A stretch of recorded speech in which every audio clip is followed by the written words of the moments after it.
I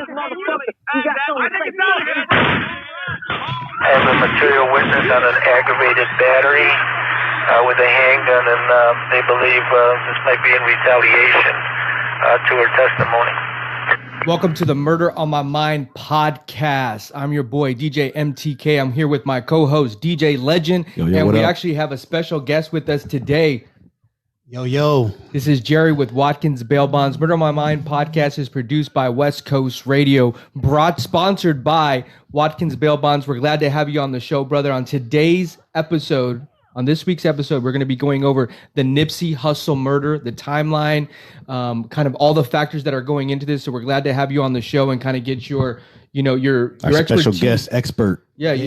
I mean, there's a lot. I mean, someone gets murdered, and then there's a lot that happens behind the scenes. We really want to get your input on what happens after you get locked up and all the processes that you have to go through. R.I.P. Nipsey Hussle on this week's episode. He was born August 15th, 1985. He passed away and he was murdered on March 31st, 2019, which was on a Sunday afternoon. He started his music career, it looked like in the early 2000s with mixtapes. 2005 is when he really dropped his first mixtape. Right. Like 05, 06. Right. I mean, he had some strong mixtapes for the past 14, 15 years. Super strong mixtapes. Yeah, and I kind of want to go through that too. Is like, his portfolio of music. This just didn't happen overnight. He was 33 years old when he passed away. He was from the Rolling 60s Crips in South Los Angeles, and he grew up right around Hyde Park, which is on Crenshaw and 79th Street. Yeah, the Crenshaw district. So, he definitely was repping the West Coast. He's definitely repping the West Coast. And, some of the ventures and accomplishments that he had before he was murdered, I think a lot of people would agree that he was taken too soon. And I think that, what's his name? Whack 100 came out and said that he wasn't a legend. And I was looking at some of these accomplishments. It's wrong.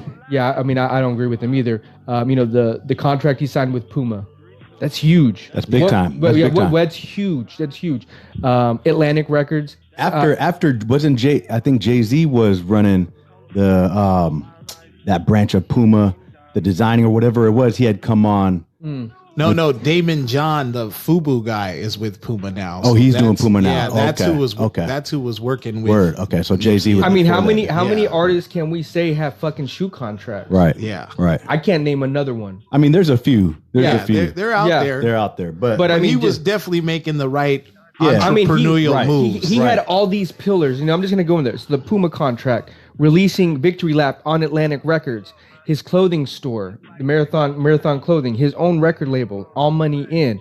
He had all these pillars going in, in production. Right. Like that. Who knows what else he was really trying to get into. Plus, there was a lot of things where he was doing that was giving back to the community. You know, I mean, one of the biggest things that you can do is create jobs for people. Mm-hmm. And so I think that's why he's missed so much, is because of all the things he did. He didn't forget where he came from. And so that's why I think, everyone, he's celebrated.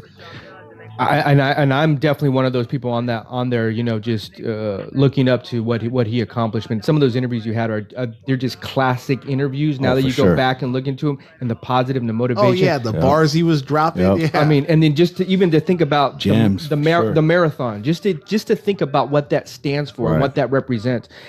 Eric Holder was the person that has been charged. Yeah, he's been accused. Yeah, not convicted yet. He's charged. And what this really started the conversation is Eric Holder now has 4 family members that have passed away since Nipsey Hussle was murdered. Right. Yes. Right. Eric Holder got into an argument at the Marathon store with Nipsey, and it's alleged that Nipsey said that he was a snitch. They got into an argument, right? Mm-hmm. I mean, and I want to kind of set the scene for everybody that he got in an argument with Nipsey on a Sunday afternoon at his own store.